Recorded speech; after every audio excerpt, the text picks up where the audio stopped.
어제 아침에 토요일이라 일을 하러 가면서 아이들을 어머니 댁에 맡겼습니다. 오후가 돼가지고 집사람하고 시간이 맞아서 집사람을 데리고 아이들을 데리러 이제 어머니 댁에 갔는데, 저는 일하면서 어저께 이렇게 뭐라 그럴까요? 간식을 좀 애들 많이 먹었거든요. 일하면서 제가 일하는 곳에서. 그래서 저는 배가 안 고파가지고 저만 밥을 안 먹고 아이들하고 이제 집사람하고 어머니하고 이렇게 점심을 한 2시 정도에 먹은 것 같아요. 2시 넘어서 먹은 것 같아요. 저 혼자 이제 거실에 누워가지고 TV를 봤는데, 300이라는 영화 있잖아요. 두 번째 영화였던 것 같아요. 302였던 것 같은데, 아주 제가 못 봤거든요. 원은 봤는데 극장에서 본 것 같은데 302는 못 봤는데 아주 잔인하고 그러더라고요. 막 칼로 찌르고 피가 튀고 막 머리 잘리고 팔 날아가고 아주 리얼하게 잔인함을 표현을 잘했더라고요. 근데 보다가 못 봤어요. 주인이가 자꾸 와가지고 무섭다고 그래가지고 그래 보고 있는데 안 되겠더라고 그래서 껐어요. 그 내용이 그리스, 스파르타, 그 다음에 페르시아 이 세 개 나라가 이제 전쟁하는 내용이었던 것 같은데 그냥 뭐라 그럴까요? 아무리 전쟁이 그렇긴 하지만 인간의 가치가 아주 떨어지죠. 어떻게 잘 죽이느냐가 이렇게 돋보이는 영화였던 것 같고, 내가 살아남기 위해서 또는 내 나라를 지키기 위해서 그런 내용, 그런 목적이 있긴 했지만 어쨌든 굉장히 사람의 가치가 많이 떨어뜨리는 영화였던 것 같아요. 아주 현란한 칼질과 이리저리 튀고 날리는 머리와 피와 이런 것 아주 인상적인 영화인데요. 2010년도에 11월 달인가 연평도 포격 사건이 있었습니다. 그때 뉴스가 이제 생각이 나는데 그때 아주 놀랬죠. 연평도 사람들이 막 배를 타고 탈출해서 나오는 장면들이 뉴스에서 나왔는데, 그때 어떤 한 시민이 뉴스에서 기자한테 그런 이야기를 했습니다. 부두에 도착했을 때 배가 5에서 10m 가량 부두를 떠났는데 부두에 있던 다른 사람 20여 명과 함께 다시 와달라고 손짓해 배를 타고 인천에 오게 됐다는 거예요. 그러니까 배가 이미 떠나는데 오라 그래가지고 다시 타서 이제 연평도를 이제 떠나온 건데, 떠나올 때 아들을 떼놓고 나왔다는 거예요. 쉽지 않은 상황이죠. 자식을 떼어놓고 나왔는데 자식이 몇 살인지 모르겠어요. 그렇게 나이 많은 자식은 아니었을 것 같은데, 폭격이 막 터지니까 일단 튀어나온 거죠. 이제 튀어나온 거죠.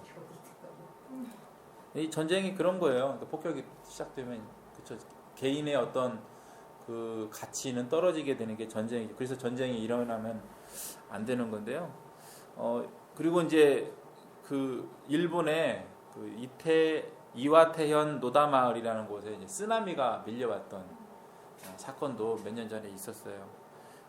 그때 뉴스에 신문에 제목이 뭐였냐면 쓰나미 살려면 그대로 튀어라 이런 내용들이 나와 있었어요. 쓰나미라는 느낌이 드는 순간 그대로 튀어라, 물건을 챙기러 돌아오면 안 된다, 이런 내용들이 신문 기사였어요. 그때 막 뉴스에서 동영상들이 많이 보였는데 차들이 쓸려 내려가고 다리가 무너지고 이런 내용들이 많이 나왔던 것 같아요. 오늘 말씀 보면 한때 많이 설교되었던 본문입니다. 많이 설교되었던 때가 언제냐면 종말론이 한때 유행했던 바로 그 시절에 많이 설교되었던 본문이에요. 그 종말론이 한창 뉴스에 오르내릴 때 뉴스에 나왔던 그 교회들은 이단이 되고, 또 그래서 지금은 이렇게 우리 기억에서 사라졌지만 그 이단 교회들뿐만이 아니라 일반 교회에서도 이 본문을 가지고 설교가 많이 되었습니다.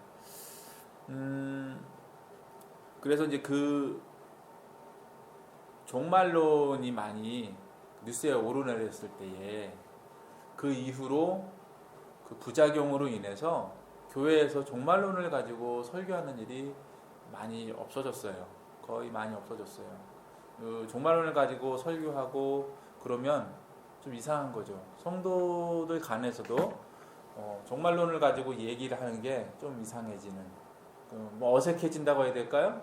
그 충격이 아직 남아 있는 거죠. 그 이단 종파들에 의한 종말론 소동으로 인해서 교회가 또 그러한 손해를 좀 본 것 같아요. 근데 우리가 교회를 다니면서 예수님 믿으면서 사실 건강한 종말론을 갖고 있어야 되고 그것이 우리 마음속에 기억되어 있어야 되고 그래야 되는데 종말론 이야기 자체 하는 것을 그것이 꺼려지다 보니까 교회에서 교육도 잘 안 되고 성도들 간의 교제도 또 일상생활 하면서 하나님을 기대하고 우리가 천국을 바라보는 그런 삶을 살아야 되는데 그러한 삶에 있어서 좀 부작용이 되는 것 같아요. 네. 믿는 사람들은 언제나 종말을 기대하는 사람들입니다. 우리가 일상생활 하면서도 예수님의 오심을 기대하고 기도하는 사람들이죠. 두려움이 아닌 희망으로 종말을 기대하는 사람들이죠. 예수님께서 이루시는 종말은 우리에게 평안과 믿음을 완성해 줄 것이기 때문입니다. 마태복음 24장 오늘 말씀을 보면은 두 개의 날이 나옵니다. 우리가 읽은 24절까지의 내용에는 환난날에 대한 날이 나오죠. 환난을 겪는 날, 환난날에 대한 내용이 나오는데요. 이 환난의 날이 4절부터 이야기가 되고 있습니다. 그리고 두 번째 날이 이제 나오는데요. 오늘 읽진 않았는데 29절부터 나오는 예수님이 오시는 날, 예수님이 오시는 날에 대한 날이 24장에 나오고 있습니다.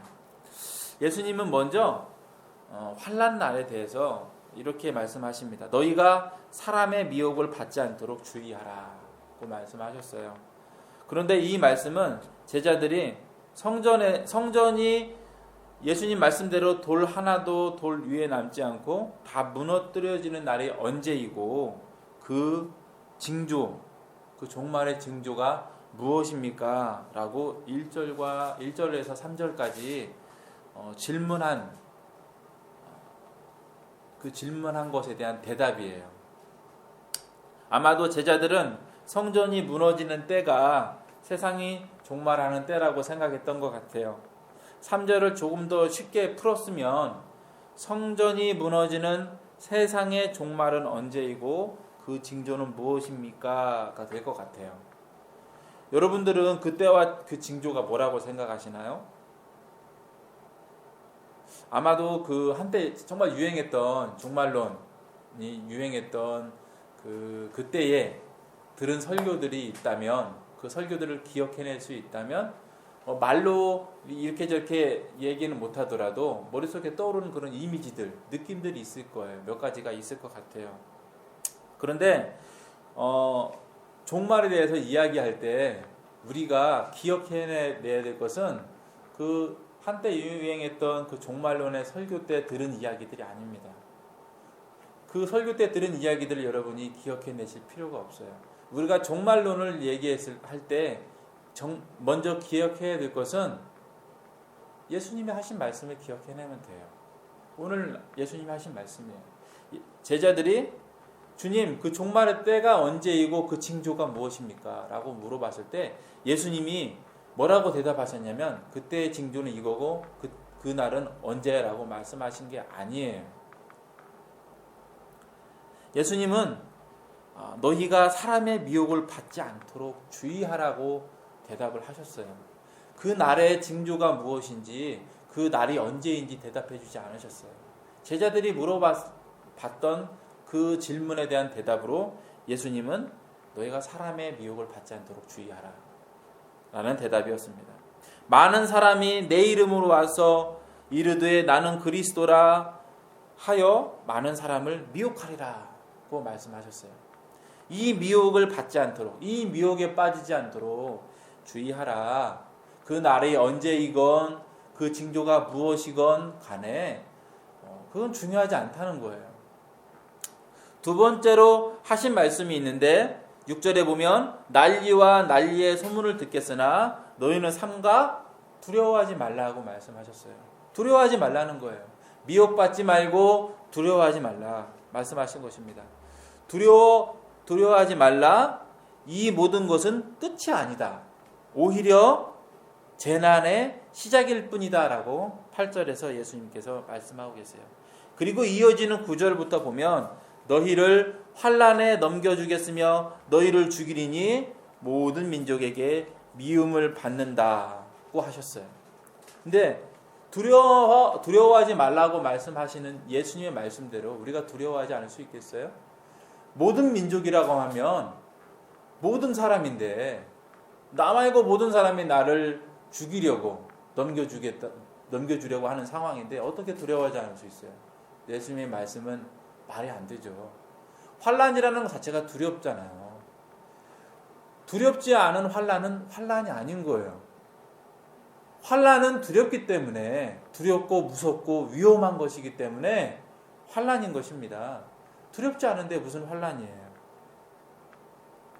예수님께서 이 환난을 두려워하지 말라고 말씀하신 것은 환난 때문에 정신이 어려워진 상태에서 미혹에 빠질 수 있으니 정신 차리라는 의미입니다.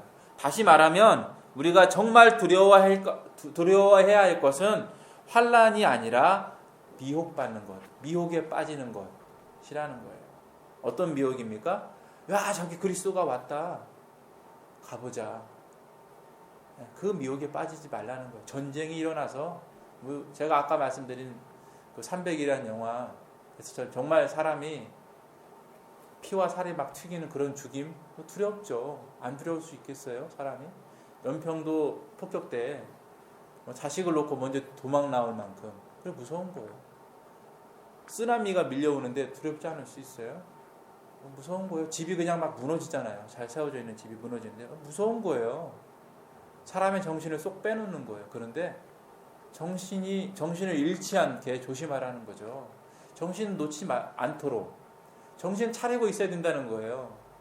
왜냐하면 그 환난 때문에 정신을 놓아버리게 되면 그 순간 미혹에 빠질 수 있다는 것이죠.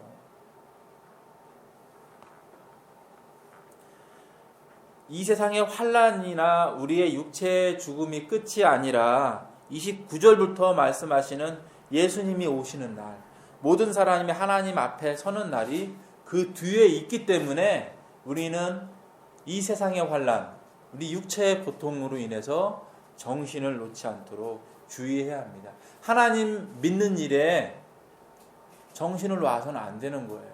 정신 차리고 하나님을 여전히 믿을 수 있도록 주의해야 한다는 것입니다. 10절부터 보면 그때의 세상은 서로 미워하는 세상이고 거짓 선지자, 이단들이 사람들을 미혹하는 세상입니다. 이러한 불법과 무지의 환경으로 인해서 사람의 사람을 향한 사랑이 식어진다고 예수님은 말씀하십니다. 그리고 끝까지 견디는 자는 구원을 얻는다라고 13절에서 말씀하고 계십니다. 10절 말씀은 사람 사이에 사랑이 식어진다는 말씀이고요. 11절 말씀은 하나님에 대한 사랑이 변질된다는 말씀이에요. 불법으로 인해서 하나님을 사랑하고 이웃을 사랑하라는 그 예수님의 말씀, 율법의 기본이 되는 그 말씀이 헤쳐지게 된다는 것이죠. 여러분, 사랑을 잃지 않을 준비가 되었습니까? 여전히 하나님을 사랑하고 이웃을 사랑할 준비가 되어 있나요? 깨어 있으십니까? 아멘 하고 싶지만 사실 자신은 없죠. 저도 마찬가지예요. 환난이 있을 때 내가 정신 차리고 있을까? 그 환난을 보고 도망가기에 바쁘지 않을까? 그 환난 때문에 하나님에 대한 믿음이 흔들리고 무너지지 않을까? 사실 그 걱정이 있어요. 그게 실제적이겠죠. 네. 자신은 없습니다. 근데 괜찮습니다. 오늘 읽지 않았지만 22절 말씀을 보면 하나님께서 택하신 자들을 위해 그 날들을 감해 주실 것이기 때문입니다. 우리가 마땅히 끝까지 하나님과 이웃을 사랑해야겠죠. 하지만 끝까지 믿음을 지키고 믿음의 삶을 유지해야겠지만 하나님은 우리를 위해서 환난의 날을 충분히 우리가 구원을 받을 만큼 충분히 줄여주실 것입니다. 걱정하지 마세요. 환난 날에 내가 정신을 놓지 않기 위해서, 믿음을 잃지 않기 위해서 주의는 해야겠고 그것을 기억하고 있어야겠지만 걱정은 하지 마세요.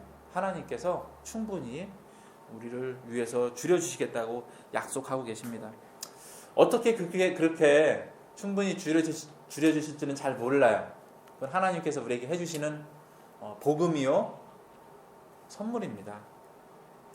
누가복음 18장에서도 예수님이 항상 기도하고 낙심하지 말라고 말씀하시면서 그 뒤에 그러나 인자가 올 때 세상에서 믿음을 보겠느냐고 말씀하셨어요.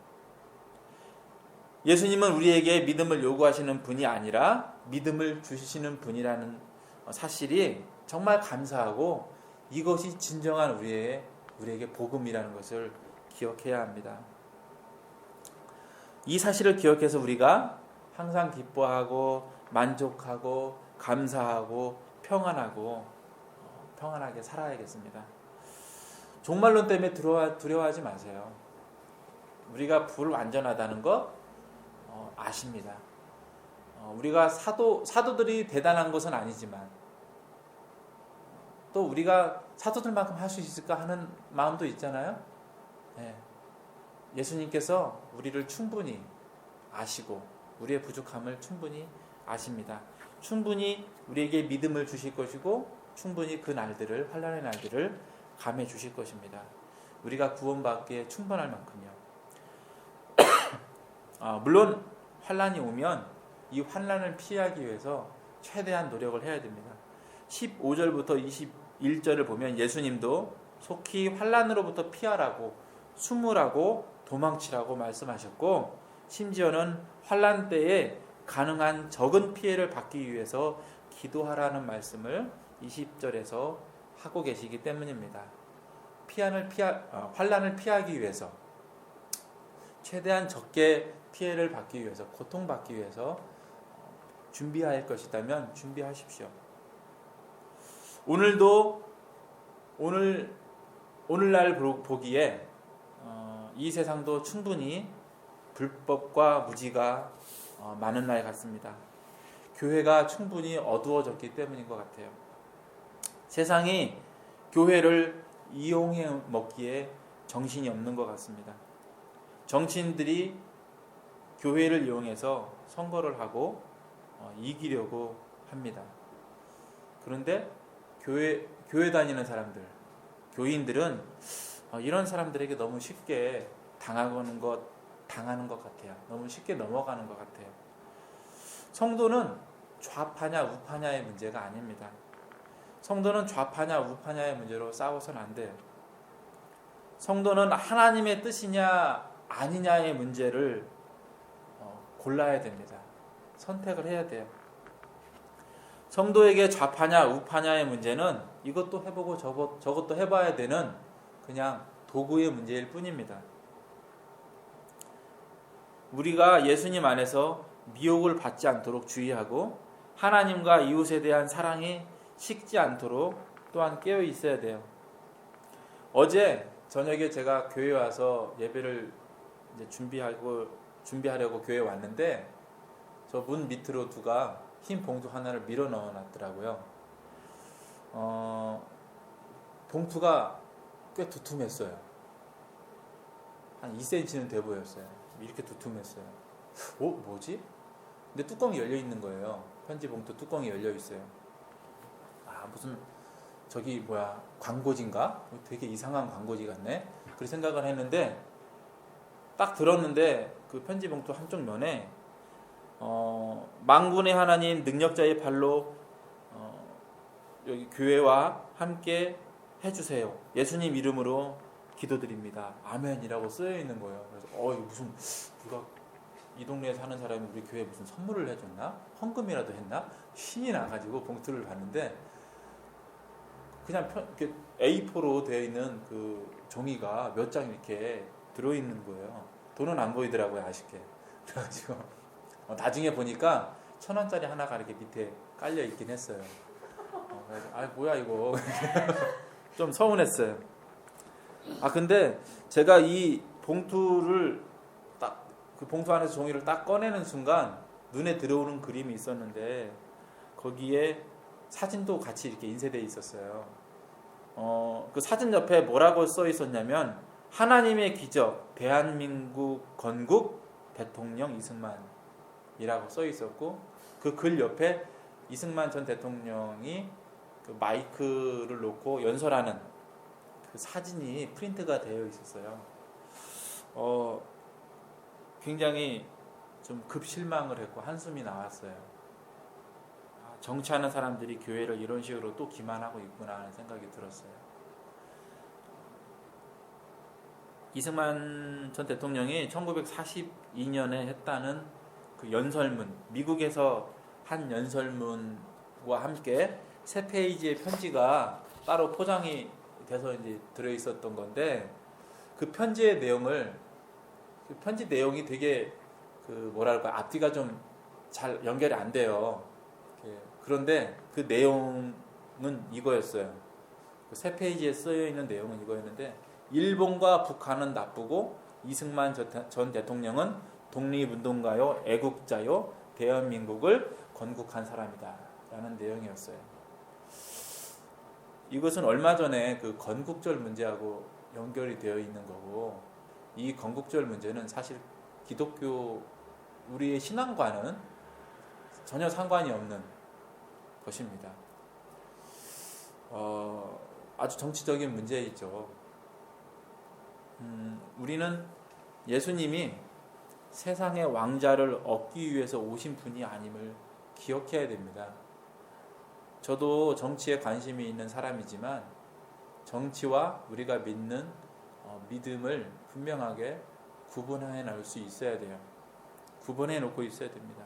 요한복음 18장에서 예수님이 내 나라는 이 세상에 속한 것이 아니니라고 분명히 말씀하셨습니다. 우리가 이 세상에서의 삶을 위해서 정치에서 손을 놓을 수는 없겠지만 정치의 도구가 되지 않도록 우리의 신앙을 지켜야 됩니다. 우리가 정신을 차려서 세상에 놀아나지 않도록 기도하고 말씀을 읽고 말씀을 행하는 교회가 되어야겠습니다. 어쩌다가 이렇게 교회가 이승만이 기독교인이긴 했죠. 하지만 김구 선생도 기독교인이었어요. 도산 안창호도 기독교인이었고 많은 사람이 기독교인이었어요. 건국절 문제에 대해서 찬성하는 사람도 반대하는 사람도 기독교인이 있습니다. 이걸 가지고 이 교회에 이렇게 넣어놓는 걸 보고 근데 이 편지가요 개인이 한 게 아닌 것 같아요. 나중에 보여드리겠는데 편집해놓고 문서를 만들어 놓은 이 편집해놓은 게 개인이 한 게 아니에요. 굉장히 나름 잘 만들어 놨어요. 그래서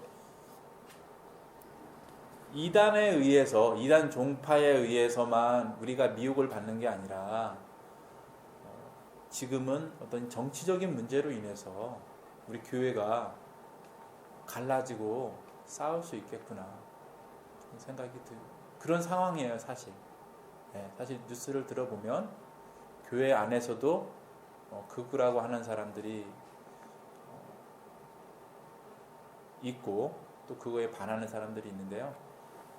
이 문제 가지고 지금 교회들이 좀 분란이 사실 깔려 있습니다.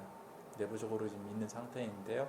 우리가 분명하게 예수님 안에서 이것을 이것이 우리 신앙의 문제가 아님을 분명히 해야 됩니다. 이 건국절 문제를 가지고 신앙, 예수님을 들먹거리는 사람들은 잘못하고 있는 거예요. 이것은 단순히 정치의 문제입니다. 이걸 가지고 예수님 이름을 절대 논해서 안 되고 그냥 도구의 문제인 것입니다. 생각해 봐서 이건 아니다 싶으면 아닌 거고 길면 긴 거예요. 우리 대한민국에 사는 사람들의 이익을 도모하는 것일 뿐인 거예요. 우리 신앙에 이것을 오르내리지 않도록 우리가 주의해야겠고 이 미혹에서도 우리가 빠지지 않도록 주의해야겠습니다.